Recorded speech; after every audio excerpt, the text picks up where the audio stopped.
Linley Gwennap is the president of the Linley Group. He joins me now live from Mountain View, California. And obviously, you've been following this for quite some time. These were indictments that were unsealed and likely didn't come as a surprise to you. But give us some insight, because there are two schools of thought on this. One is that this is about pure economic competition. At the end of the day, the United States has leadership in this area, and they do not want China to overtake them or develop this kind of an industry. And two, that no, this is about national security, and that they cannot allow China, for many different reasons, to get an inroads in these businesses.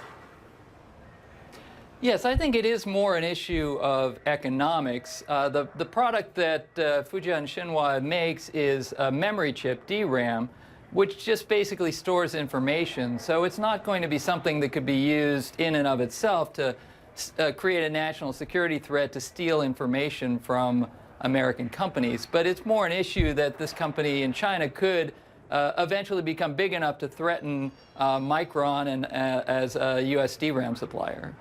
Try and explain, though, to us exactly what's at stake here, because, you know, it is an incredibly large industry, even though it isn't that visible.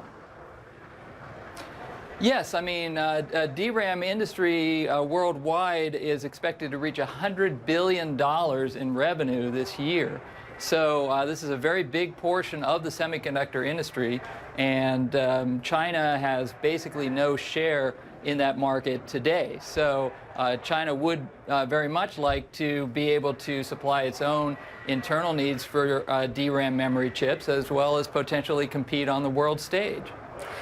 What's the U.S.'s best hope, though, in the sense of what do these indictments prove, and will China just not come up with a better, stronger, perhaps even more devious plan?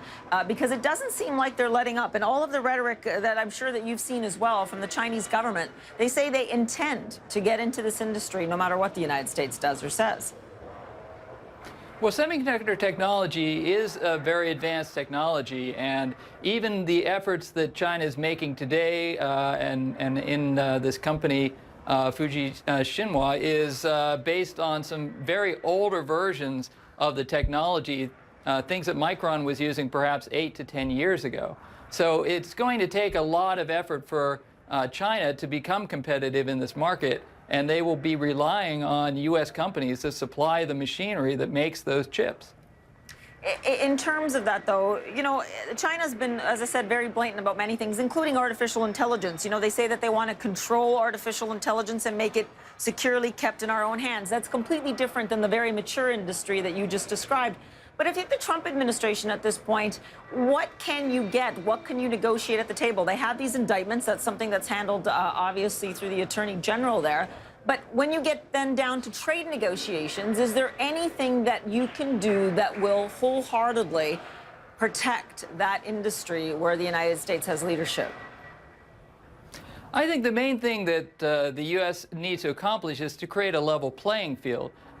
If China can develop their own AI technology or their own semiconductor technology, that's good for them. But what we don't want is for China to be stealing our intellectual property, to be taking information from Micron, as they're said to have done, and use that information to build their own factories. So I think that's the critical thing that needs to be accomplished in these trade negotiations, is to stop the stealing of intellectual property and allow a level playing field between the two countries.